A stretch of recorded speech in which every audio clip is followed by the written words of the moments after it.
o tema que a gente escolheu para conversar um pouco durante essa noite, não é nenhuma palestra, mas sim uma conversa, uma exposição. É um tema que não é atual, porque já vem sendo discutido isso há muito tempo atrás.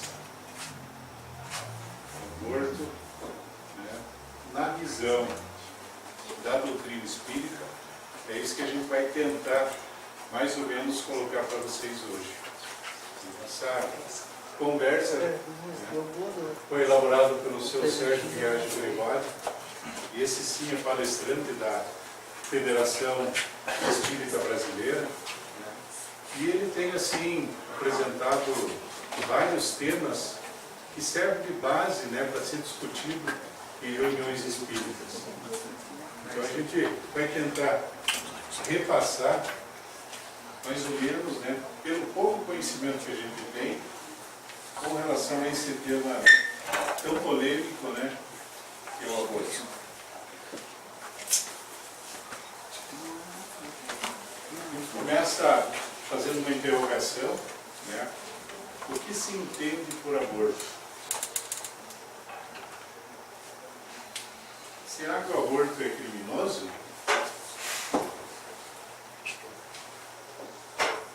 Que consequências morais e espirituais advêm de sua prática? Que subsídios a doutrina espírita nos oferece para a sua compreensão? E antes de mais nada, para a gente entender um pouco com relação ao aborto, não é julgamento nenhum. Porque o julgamento é cada um faz pela sua consciência. Muitos perguntam aonde está escrito a lei de Deus, aonde que está escrito a lei do amor. Aí a gente sempre diz, e as próprias obras espíritas nos colocam que ele está na nossa consciência. A lei de Deus, a lei do amor está na nossa consciência. E o julgamento também. Ninguém julga, tem o direito de julgar outra pessoa, a não ser ele mesmo pela sua própria consciência.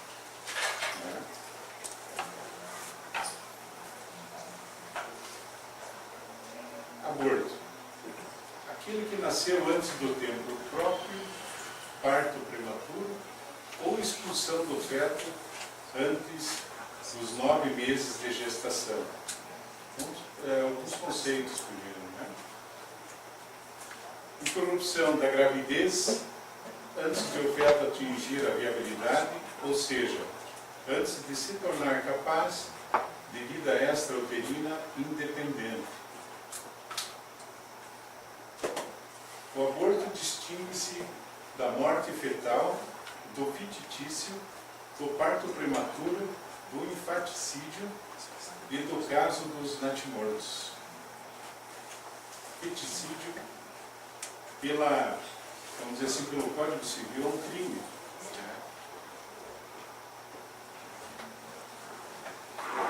A melhor definição do aborto é a eliminação de um ser humano no período de vida compreendido entre a fecundação e o nascimento.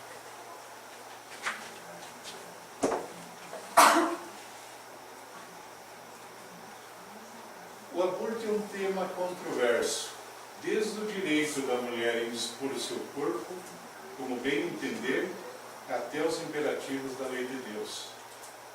Outra coisa importante salientar já no início, que hoje nós estamos na condição de homem ou na condição de mulher. E tem muitas pessoas que acham, não, mas o aborto quem pratica é a mulher. E na verdade, na doutrina espírita, conforme as encarnações e reencarnações que nós temos, hoje nós estamos na condição de homem ou de mulher, mas já fomos mulher, já fomos homens no passado também. Então, conforme a reencarnação, conforme a encarnação que vem, ele vem com o seu corpo para adquirir experiências nessa terra, para que nessas experiências cada vez ele se melhore mais. A cada encarnação, a tendência é a pessoa aprender alguma coisa durante a sua vida. Então, fazer aquele pensamento de dizer assim, não, mas é só a mulher que faz? Não. E até mesmo sendo homem. Mais para frente nós vamos ver ali que muitas das vezes não é só a mulher que tem o início de querer cometer o aborto. Muitas das vezes também ela é dirigida pelo próprio companheiro. Presentemente discute-se a descriminalização do aborto no Brasil. Em alguns países ele já está legalizado. O aborto deve ser analisado levando em conta os integrantes da família consanguínea que, de acordo com as instruções dos benfeitores espirituais, têm resgates a serem solucionados. Então aí a nossa doutrina espírita ela já começa a dar uma clareada falando a respeito daquelas vivências, daquela criatura que ali foi fecundada, da vivência que ela tem que ter, das provas que ela tem que passar. Então por aí a gente já começa a pensar diferente de querer cometer o aborto. Impedir o nascimento de uma criança é dificultar as provas pelas quais o espírito deveria passar. Então é justamente isso. Do ponto de vista filosófico, quando o feto torna-se pessoa? Quando é que o feto se torna pessoa e não simplesmente uma pessoa futura ou pessoa potencial? Porque tem algumas pessoas que ainda pensam que a partir, vamos dizer, da fecundação da criança, ele ainda leva um tempo, ou só depois que nasce que vira pessoa e tal. Então, cometem o aborto deliberadamente, achando que de repente não é uma vida. Então aqui também ele vai nos colocar quando que o feto se torna pessoa. O feto é pessoa desde a sua fecundação ou torna-se com o passar do tempo? Em séculos passados, o aparecimento da alma espiritual se dava depois de 40 dias para o homem e de 80 dias para a mulher.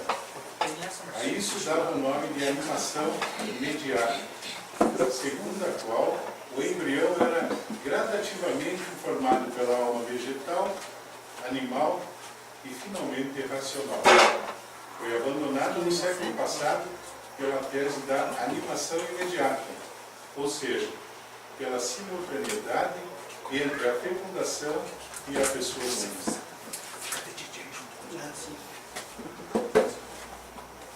Posição moral, mesmo dentro do ponto filosófico ainda.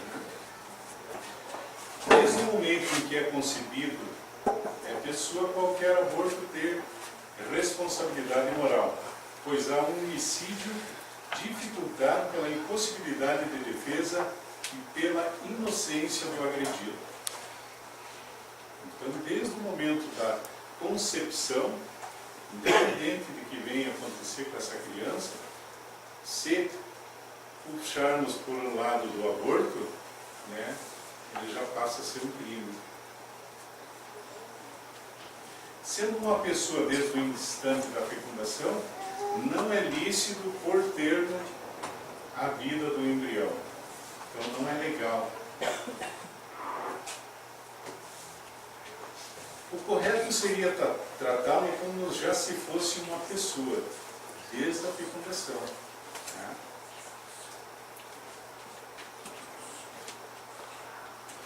Resolução de conflitos. Somente em alguns casos de conflitos de valores poder-se-á admitir a licitude moral da intervenção. Ou seja, somente em alguns casos é que é legal se cometer o aborto. Primeiro, embrião morto, que é feita a curetagem e tal. Mas isso depois de constatado que o embrião realmente esteja morto. Segundo, Ablação de útero canceroso, grávido de embrião ainda não viável. Ablação, né, seria como se fosse uma quimioterapia no útero, né? Ele é feito com um aparelho, uma energia elétrica, como se fosse um bisturi. Então, se a mulher tem câncer no útero, também, né, é legal, dentro da lei, que ela cometa, né, o aborto. Alguns acrescentam os casos em que, por se encontrar em perigo iminente a vida da mãe e, consequentemente, a do próprio filho, ainda inviável apenas se pode salvar a vida da mãe. Tem muitos casos que a gravidez se torna complicada para a mulher, e aí, né, o médico pode aconselhar para que se faça o aborto. Isso para salvar a vida daquela mulher que está correndo perigo. Né? Tipos, causas e estatísticas do aborto. Aborto natural ou artificial, espontâneo e involuntário. Pode mesmo assim haver culpa. Mesmo no aborto natural ou artificial, né, que nós consideramos ele espontâneo, às vezes, né, a mãe que carrega aquela criança ali desde a fecundação, às vezes ela pode ter culpa, né, no aborto. Quando que ela tem culpa? Né? Quando ela fuma demais, quando ela bebe demais, né? Quando é orientada que o médico diz que não pode fazer esse tipo de coisa, ela vai e faz. Né? E ela pode até sofrer um aborto natural, e aí, né, natural, mas houve uma causa. Essa causa foi dada pela determinada mãe. Aborto provocado voluntariamente. Isso não precisa nem explicar. O aborto ilegal, que é considerado crime e, como tal, penalizado pela lei civil. E o aborto clandestino.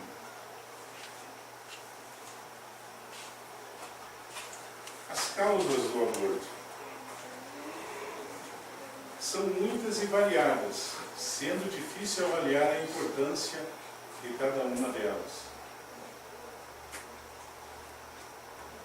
Além daquelas referentes à própria mulher, ao medo, à gravidez e ao parto, e aos poucos recursos financeiros para sustentar um novo rebento. As de origem familiar, né, que é a pressão dos familiares, principalmente do marido, e aí é que eu disse, né, no início, que às vezes o marido também tem culpa no aborto, é ele que é o gerador do aborto, porque ele não quer aquela criança e começa a pressionar a mulher, e aí ela acaba cometendo, né, o aborto. E as de ordem social, as campanhas contra a fecundidade e famílias numerosas, que é o que a gente vê nesses países asiáticos, né, principalmente no Japão. Agora até que eles estão abrindo um pouco mais, mas no Japão lá, a pessoa recebia como se fosse aqui no Brasil um Bolsa Família ou Bolsa Escola do governo, se não tivesse filho. Né? Justamente por causa da população ser muito grande, eles não têm condições de manter toda a população. Né? E agora eles estão abrindo um pouco mais. Né? As estatísticas. Com relação aos abortos clandestinos, devemos falar de estimativas e não de estatísticas. Porque se não tem como, né, o governo, a polícia, ou seja, os órgãos de fiscalização, saberem de quando acontece, né? Porque geralmente o aborto clandestino é feito dentro de uma clínica lá vamos dizer assim, de fachada, né? Ou que, né, a clínica de fachada é aquela que não existe, mas sim, quer dizer, legalmente, mas ela existe sim somente para tipo desse de crime, né? Fazer ressalvas também quanto ao aborto legal. Muitas vezes, né, às vezes, nem se registra. Aqui no próprio Brasil nós temos lugares aí que não tem acesso a cartório, não tem acesso ao hospital, nem nada. Então, às vezes, a mulher acaba tendo o aborto, né, legal, mas acaba não registrando. Né? E aí também não serve como estatística. Né? Mas, segundo uma pesquisa inédita do Ministério da Saúde, realizada pelo Instituto Ibope, foram entrevistadas 2.002 mulheres nas capitais brasileiras e nos municípios acima de 5.000 habitantes. O resultado foi alarmante. Nessa pesquisa não foram observadas diferença entre mulheres que pertencem a grupos religiosos distintos. Então, independia se era evangélica, católica ou espírita. Né? O resultado da pesquisa foi: no Brasil, 1 em cada 7 brasileiros de 18 a 39 anos já fez aborto, o que dá um número aproximado de 5 milhões de mulheres. E essa palestra foi elaborada em 2012. Já faz 4 anos que, né, provavelmente já tinha aumentado essa estatística aqui. Né? Mas 1 em cada 7 brasileiros, independente de ser criminoso ou não, mas, né, 1 em cada 7 brasileiros já teve um aborto. Né? Isso, como eu disse, é alarmante. Né? As consequências. Condenação do aborto. Fundamenta-se numa apreciação moral, principalmente aquela trazida pela religião, em que se acredita num Deus Criador. É no caso da doutrina espírita. Né? Aqui já está dizendo, né, Deus Criador. Então Ele criou. Eu acho que ninguém, né, pode, de uma forma ou de outra, querer tirar a vida de outro ser, independente do tamanho que ele tem. E somente Deus pode fazer isso. Né? Depreende-se que há um direito inalienável à vida. Nesse sentido, só Deus é Senhor da vida. Somente Ele pode retirar a vida. Né? Assim, o ser humano não tem o direito de tirar a vida do seu próximo. Principalmente, levando-se em conta que aquele ser que está ali, que foi fecundado, que ele tem um monte de prova para ser cumprido. Então, nem o pai nem a mãe têm o direito, ou o médico, de chegar lá e tirar a vida daquela criança. Né? No aborto provocado, qual que é a consequência? O aborto provocado, primeiramente, vamos dizer, na nossa lei brasileira, é crime. Né? Na pergunta 358 do Livro dos Espíritos, os Espíritos respondem: há crime sempre que transgredis a lei de Deus. Uma mãe ou quem quer que seja cometerá crime sempre que tirar a vida de uma criança antes do seu nascimento. Por isso, quem impede uma alma de passar pelas provas, aqui serviria de instrumento o corpo que estava formando. Isso que a gente comentou agora há pouco. O corpo está se formando e ele vai ter um monte de prova para passar, vai fazer a mãe e o pai passar por algumas provas também, que eles escolheram no plano espiritual, mas que num determinado momento, uma atitude, né, como eu já disse, sem julgamento nenhum, vai lá e comete o aborto. E aí, além dele cometer o crime na lei do homem, na lei da terra, o crime divino, que será cobrado pela consciência dele, é muito grande, né? Na pergunta 359 do Livro dos Espíritos, se o nascimento da criança pusesse em perigo a vida da mãe dela, haverá crime em sacrificar a primeira para salvar a segunda? Vamos pensar um pouquinho. Será que é crime? Quando a mãe está correndo perigo de vida, é crime sacrificar a criança para salvar a vida dela? Eu vou ler o que diz a pergunta 359, vamos ver a resposta dela.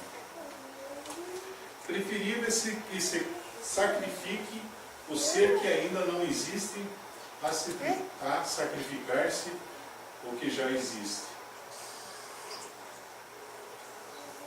Então isso é interessante porque, né, Aqui uma orientação dos Espíritos dizendo que se de repente a mãe estiver em perigo, né, por causa daquela criança que ela traz no útero, não é crime perante a lei divina sacrificar a criança para que a mãe continue a viver.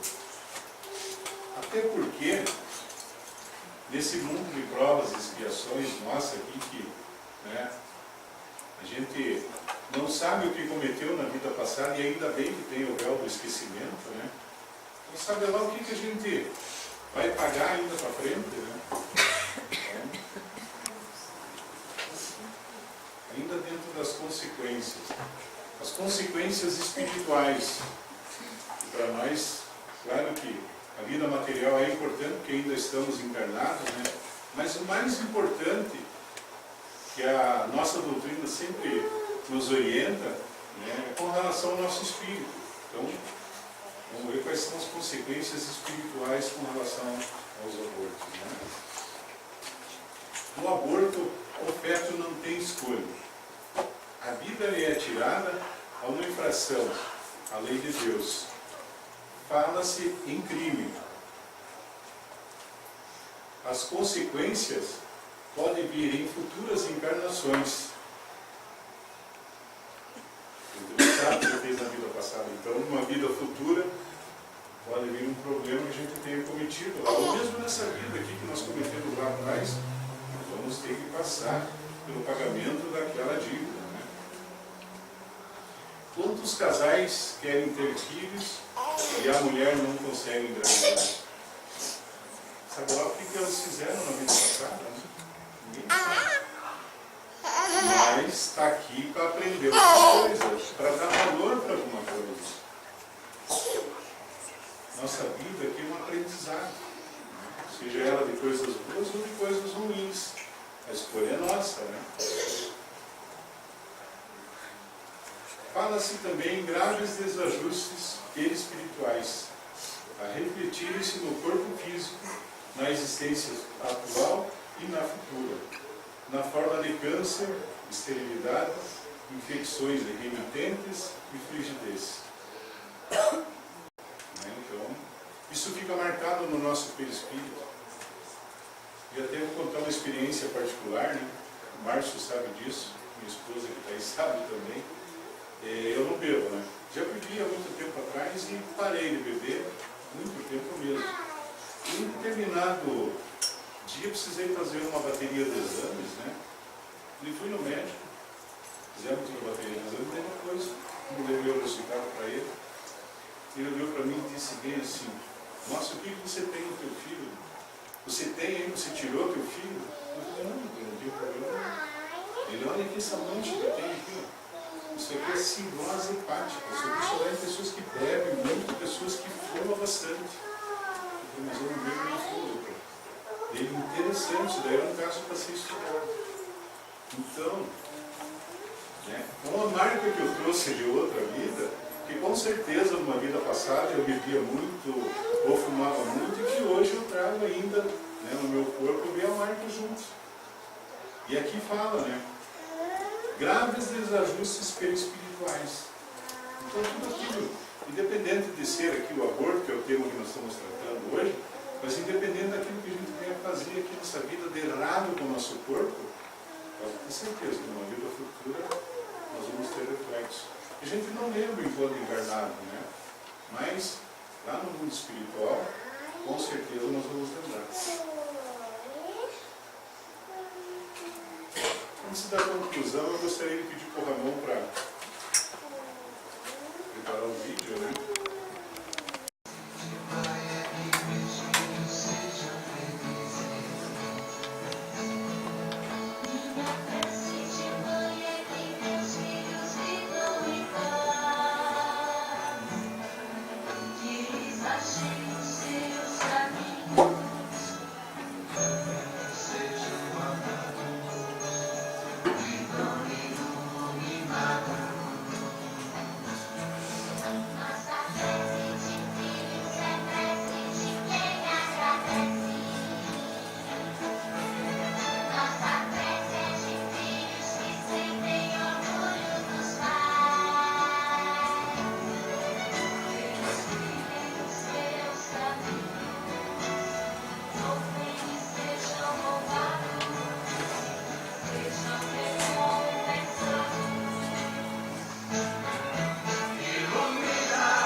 passa uma mensagem, né, com relação à nossa família, né? Então, independente se hoje você está sozinho, né, mas amanhã você pode ter alguém do teu lado. Aí daqui a pouco desse alguém já vai ter os filhos e filhas. E Deus nos colocou aqui nessa terra para que a gente passasse por alguma provação. Se ela está sendo boa ou ruim, como eu disse no início, é feito de escolhas. As nossas escolhas é que está fazendo com que essa vida seja boa ou seja ruim. Mas o mais importante de tudo é que nós tenhamos a fé. Fé em Deus e seguir em frente. Né? Não desistir no primeiro, vamos dizer, escorregão. Vai ter mais escorregão lá na frente, mas é você ter consciência que de escorregão em escorregão você vai chegando cada vez mais adiante e vai aprendendo cada vez mais. Né? Então a nossa conclusão com relação ao aborto é que o nosso corpo é um empréstimo cedido por Deus. Né? Além de cuidarmos de sua higiene física e espiritual, respeitemos também a vida que está dentro dele. Então era essa a mensagem que eu gostaria de passar para vocês, sem julgamento nenhum. Né? Que o julgamento seja a nossa consciência. Tá bom? Então, muito obrigado, muita paz para vocês e obrigado pela casa.